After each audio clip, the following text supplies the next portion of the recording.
Welcome back to the channel. Have you ever wondered why the Buddha proclaimed that even a single day of sincere practice here in the human realm surpasses a century spent in the blissful Pure Land? Do you feel that your efforts to cultivate virtue, wisdom and compassion amid ordinary life's joys and sorrows might be somehow less potent than retreating to a sanctuary? Today we will unveil the profound truth with the very difficulties, unpredictability and richness of samsara. The Sutta world serve as the ultimate catalyst for awakening, offering lessons and opportunities that cannot be replicated in any realm of ease. From the first moment we open our eyes to the sound of traffic, the touch of a loved one's hand, or the power of a restless thought, we engage the entire spectrum of human experience, its raw delight and searing pain alike. In this crucible of joy and suffering, every encounter becomes a mirror reflecting our deepest attachments, aversions and delusions. When we apply mindfulness to the taste of our morning tea, equanimity to the sting of criticism, and compassion to the tears of a friend, we practice not as abstract ritual, but as living alchemy, transforming the base metals of ordinary moments into the gold of insight. Consider the story of Mai, a busy nurse in a city hospital, whose compassion was tested daily by patient after patient in crisis. Rather than seeking solace in distant meditation halls, she learned to regard each emergency as a sacred opportunity. The wail of an infant, the tremor of an elder's hand, the trepidation in a newcomer's eyes all became gateways into the heart of the Dharma. Each time she steadied her breath before offering a prayer or a kind word, she experienced the immediacy of karmic interdependence, realizing that no practice could be more profound than meeting another's suffering with a fully present heart. In contrast, the Pure Land, though suffused with boundless light and free of obstacles, does not provide the raw, unfiltered material our mind needs to recognize its own shadows. In a realm of perfect conditions, the subtle habits of grasping and rejecting lie dormant, unchallenged by the friction of real-world stress. Here in the Sutta world, however, every complicated relationship, every moment of self-doubt, and every unpredictable twist of fortune thrusts us face to face with the patterns we must uproot. When we resolve to act ethically amid temptation, to maintain clarity amid confusion, and to cultivate joy amid heartbreak, we forge the strongest steel of spiritual maturity, steel tempered in the fires of lived experience. Modern research in psychology echoes this ancient insight. Individuals who integrate contemplative practices into their daily routines, workplace meetings, family dinners, or public commutes develop greater resilience, empathy, and cognitive flexibility than those who confine practice to retreat settings alone. The everyday challenges of deadlines, interpersonal conflict, and personal loss become not distractions but the very means by which the mind refines itself. Each obstacle met with mindful awareness deepens our reservoir of compassion and fortifies our resolve to awaken for the benefit of all beings. As we explore further, we will delve into practical methods for embedding profound practice into every facet of human life, how to transform familial tension into gateways of loving kindness, how to transmute professional stress into opportunities for right effort, and how to honor the full range of emotions as sacred teachers rather than inconvenient burdens. Through stories of farmers who chant amid storms, teachers who cultivate patience in crowded classrooms, and activists who ground their compassion in daily chores, you'll discover that the Sutta world, with all its imperfections, is the supreme field for attaining the fruit of liberation. May this understanding inspire you to embrace each moment of ordinary life as a priceless day in the Pure Land, recognizing that nowhere on earth or elsewhere can practice be more alive, more urgent, or more transformative. Every sunrise in the human realm offers us a precious portal for awakening. When you wake to the shriek of an alarm rather than the chime of temple bells, you have a living lab to test your resolve. That jolt of irritation at the abrupt noise can become a moment of mindfulness and pause for a breath, feel the body waking, and choose whether to greet the day with gratitude or resentment. In doing so, you practice the art of freedom, not by escaping to an ideal environment, but by transforming even the harshest stimuli into supports for clarity.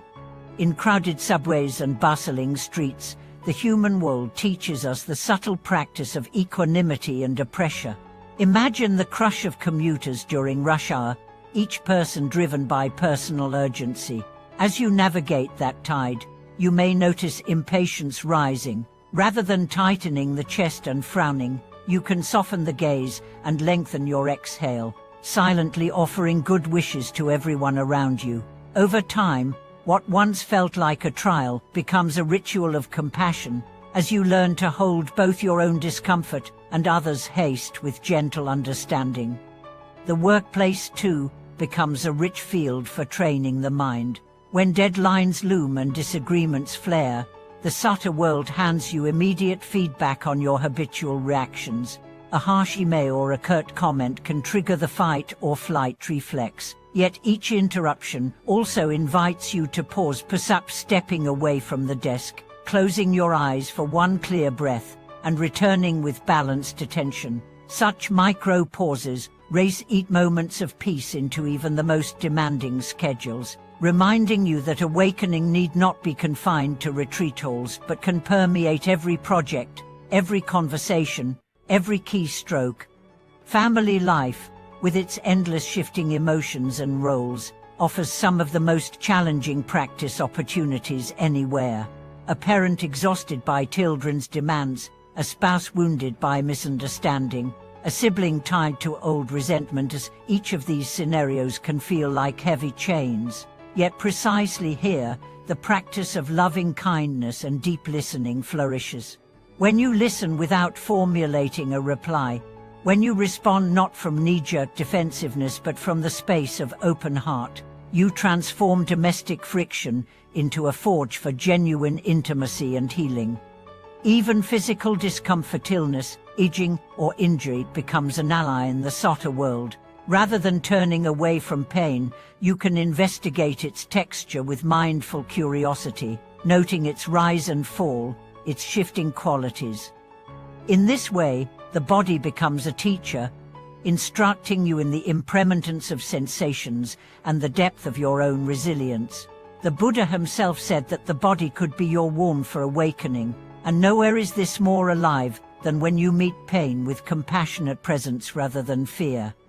Researchers in psychology and neuroscience now affirm that these everyday practices yield measurable benefit: reduced anxiety, increased compassion, and more flexible cognitive patterns. The prefrontal cortex, responsible for self-regulation, grows stronger with each mindful pause. The amygdala, which triggers stress responses, quiets when you repeatedly meet challenges with equanimity. In other words, the Sutta world's trials, when met skillfully, harden the armor of insight and soften the heart of compassion, the very hallmarks of awakened living. A striking example comes from an emergency responder named Rosa, who found herself tested daily by chaos and trauma. Instead of seeking respite in isolated retreat, she wove brief mindfulness breaks into her shifts, pausing before entering a crisis scene to ground herself, offering silent meter as she treated the injured, and exhaling deeply before writing reports. Over months, she noticed not only a decrease in burnout, but a growing capacity to hold multiple emergencies with calm efficiency and human warmth. In community settings, the human world's rich tapestry of cultures, languages, and experiences becomes a living sangha. When we gather to practice in city centers, parks, or shared homes, we bring the fullness of daily life into the circle, our joys, worries, and aspirations, blurring the line between formal sitting and engaged action. Such gatherings remind us that the Pure Land ideal thrives most vividly when mirrored in the cooperative care and shared awakening of this world.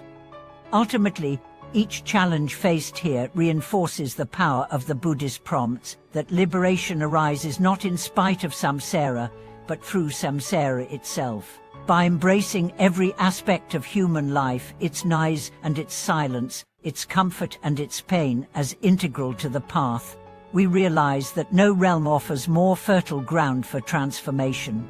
May you carry this conviction into every breath, every step, and every encounter, discovering that a single day lived with full awareness in the human world truly surpasses centuries of passive ease. In the rhythms of daily chores, too, the Sutta world unfolds as a continuous practice ground. As you wash dishes, the warmth of soapy water and the repetitive motion can become a meditation on impermanence.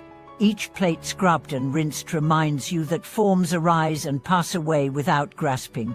When folding laundry, notice how each piece of cloth, once vibrant, now worn, mirrors the aging process inherent in all conditioned things. In attending to these humble tasks with full awareness, you honor life's simplest opportunities to awaken, reinforcing the truth that spiritual depth requires no special setting, only a mind willing to fully inhabit the present moment. Travel and commuting present another frontier for practice. Whether you drive across country or squeeze into a crowded bus, every journey offers both obstacles and openings.